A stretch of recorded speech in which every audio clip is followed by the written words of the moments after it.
In this presentation, we are going to assess, test, analyze, and compare two Linux monitoring tools. The tools that I have selected for the presentation are lsoff and atop. These both tools are Linux-based tools which are used by the system administrators often. So the first command that I am going to use is lsoff feature.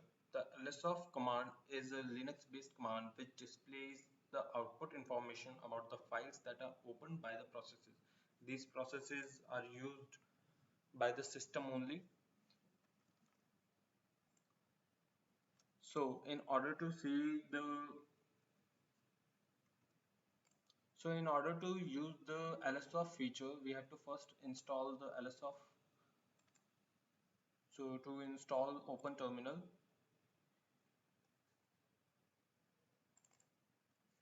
Here we enter the command sudo apt-get install lsoff. So if the system do not have the lsoff, it will download and install the package. Or like my system, it has been already installed with lsoff. So right now we are able to access the lsoff feature. So our first command will be lsoff without any argument, which shows all the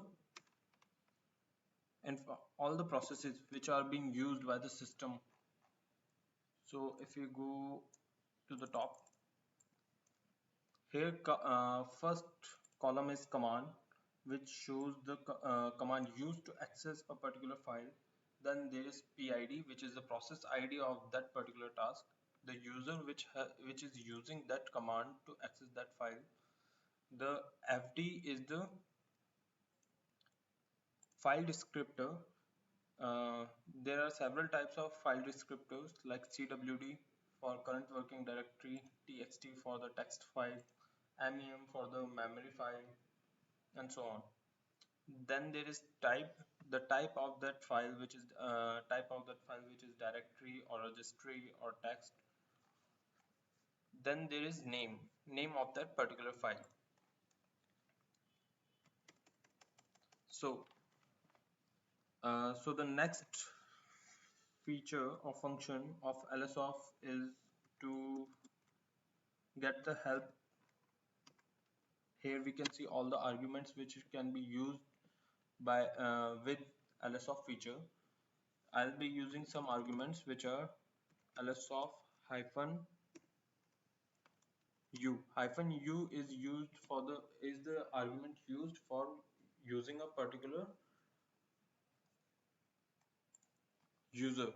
So for this I'm using the root user, which is, so all the entries will be shown for the particular root user only.